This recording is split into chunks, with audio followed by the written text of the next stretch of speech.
Assalamualaikum warahmatullahi wabarakatuh. Guna melengkapi tugas optimasi sistem thermal, ini saya Hernanda. Berikut saya presentasikan tugas ini mengenai perencanaan plat datar yang rencana ini akan digunakan pada sistem pengeringan kayu. Baik, selanjutnya.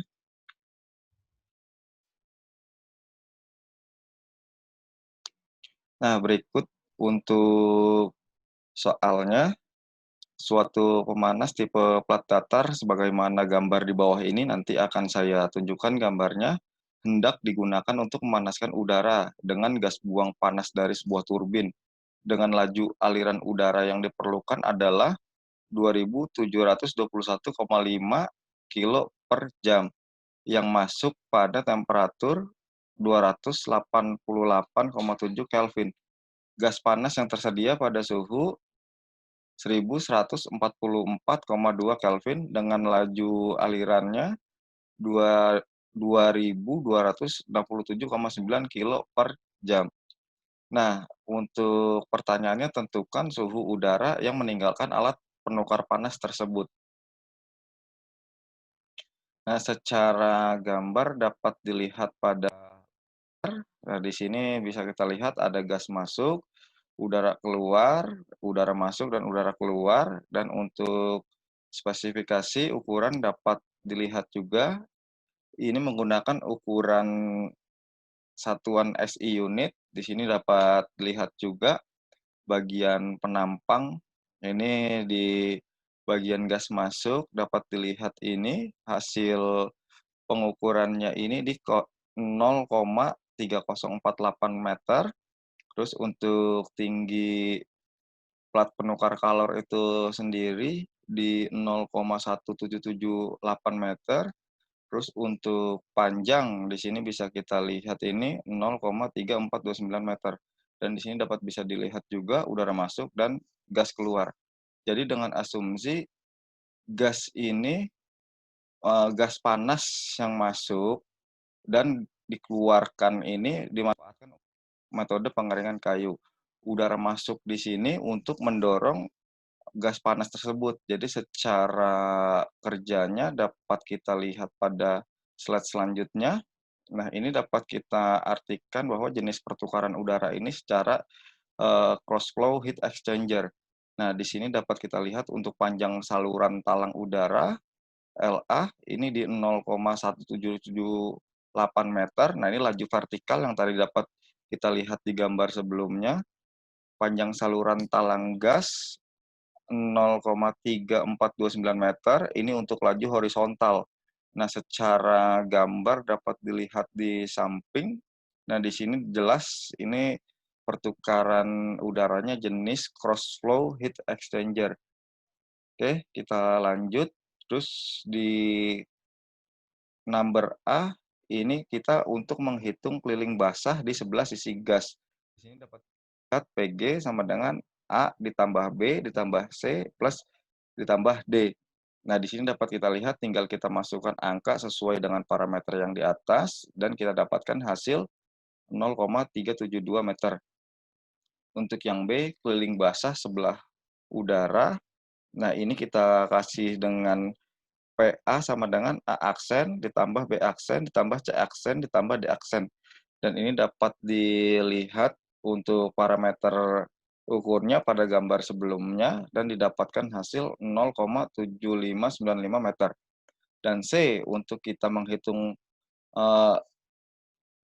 laluan udara, luas penampang laluan udara dapat kita lihat juga rumusnya di bawah ini. Jadi hasil dari perhitungan ini itu dapat kita lihat ini masih tertera yang di gambar sebelumnya 0,3429 meter kita kali 0,00670 dapat dihasilkan 0,0023 meter square. Nah, untuk yang D ini bila kita untuk mencari garis tengah hidrolik saluran talang udara atau biasa dituliskan dengan DHA yaitu 4 dikali AA dibagi PA dengan hasil yang di atas tadi dan dapat kita lihat hasil dari perhitungan garis tengah hidrolik, diameter hidrolik untuk sisi udara itu di 0,0121 meter. Untuk yang E, luas penampang laluan gas atau AG, ini dapat kita lihat juga, ini dengan hasilnya 0,1778 dikali 0,00823 sama dengan 0,00146 meter persegi. Untuk yang F, untuk mencari garis tengah hidrolik pada gas, itu dapat kita lihat secara rumus sama seperti yang di atas, hanya beda fluidanya saja. Ini masih sama fluidanya gas. Nah, ini dapat kita lihat di rumus 4 kali AG kita bagi PG. Nah, dapat dilihat juga 4 kali sama dengan ini hasil dari yang di atas dari laluan gas itu kita kali 4 dan kita bagi hasilnya itu 0,0156 meter. Sesuai dengan data analisa alat penukar kalor adalah ini yang kita rencanakan. Jumlah laluan udara yang direncanakan adalah 19. Nah, untuk laluan gas yang direncanakan adalah 18. Nah, untuk menghitung luas permukaan perpindahan panas untuk seluruh laluan, sehingga dapat kita sebutkan dengan A total sama dengan, nah ini angka yang di atas, ini bisa kita masukkan ke bawah, ini masih terhitung secara hasil perhitungan yang di atas. Ini tinggal kita kalikan 18 untuk sisi laluan panas, karena panas ini sisi untuk gas, dan didapatkan hasil 2,194 meter persegi. Untuk yang I, kita wajib menaksirkan atau kita estimasi temperatur udara rata-rata dan temperatur gas rata-rata. Dan hasil estimasi yang kita hasilkan di sini berdasarkan estimasi itu dapat kita lihat suhu udara rata-rata itu di 344,2 Kelvin, untuk gas rata-rata itu kita ambil di 1088,7 Kelvin. Untuk yang J, dari tabel viskositas fluida tersebut kita bisa lihat, nah ini dari angka taksir yang di atas, ini kita bisa tahu untuk mu udara. Nah, di sini dapat kita lihat, ini tertera sebenarnya di tabel Cengel dan di beberapa buku mengenai fluida, di sini juga sudah tertera juga. Di sini dapat kita lihat untuk mu udara 2,08 dikali 10 pangkat min 3 kilo per meter second. Untuk temperatur gas yang kita asumsikan ini sama dengan udara, dapat kita lihat juga di sini dengan hasilnya 4,46 dikali 10 pangkat min 5 kilo per meter second. Nah, untuk laju massa persatuan luas udara dan gas, ini dapat dilihat rumusnya, M kita bagi A, di mana M sama dengan 27 2.721,5 kilo per jam. Untuk gasnya sama dengan 2.267,9 kilo per jam. Untuk luas penampang laluan dikali jumlah dapat kita lihat untuk luas udara, luas penampang udara di sini didapatkan hasil 0,0437 meter persegi, untuk laluan gasnya didapatkan hasil 0,263 meter persegi. Untuk menghitung laju massa, perluasan udara dan gas dapat kita lihat secara rumus sama ya. Ini massa kita bagi dengan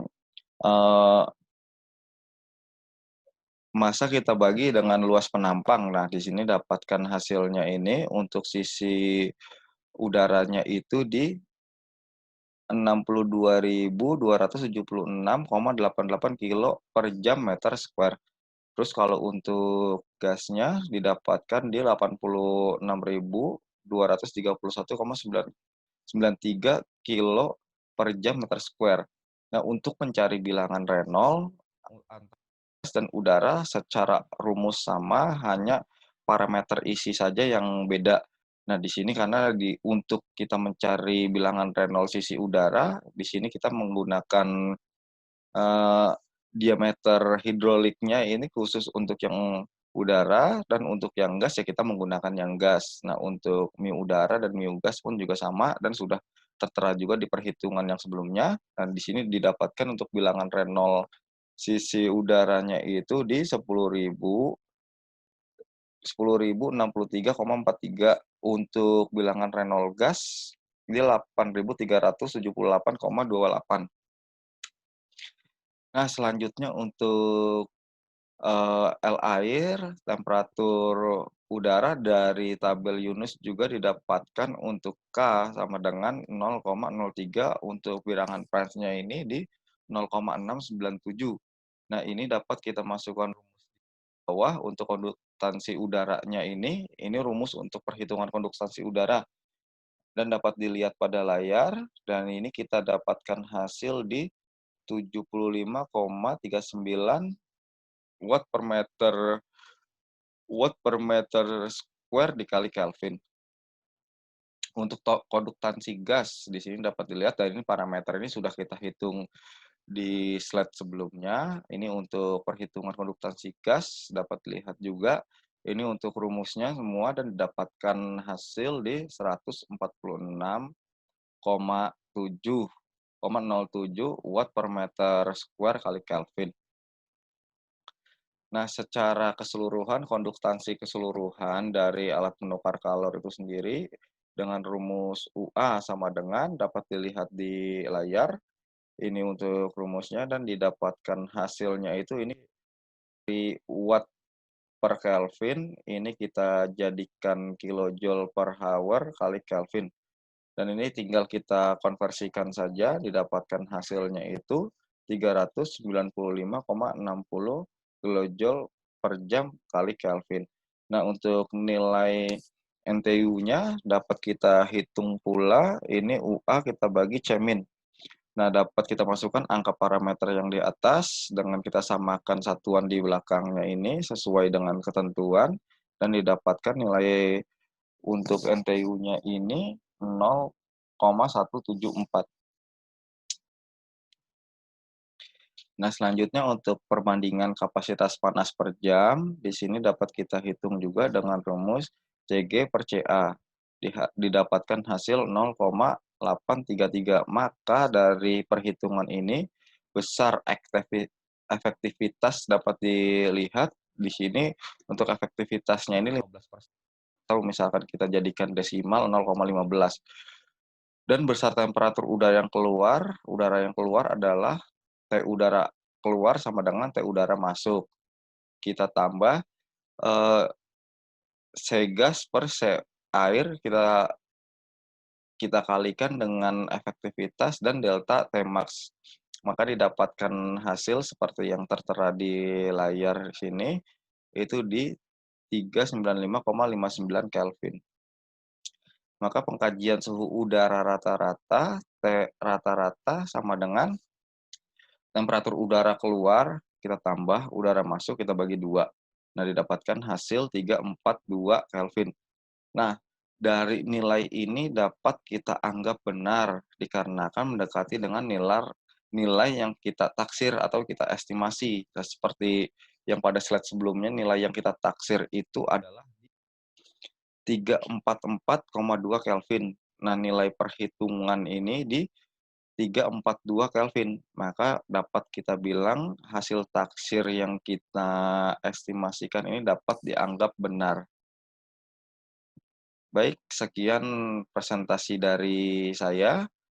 Kurang lebihnya mohon maaf. Sekiranya ada saran atau kritik, silahkan saya terima dengan bijaksana. Sekian dari saya. Wassalamualaikum warahmatullahi wabarakatuh.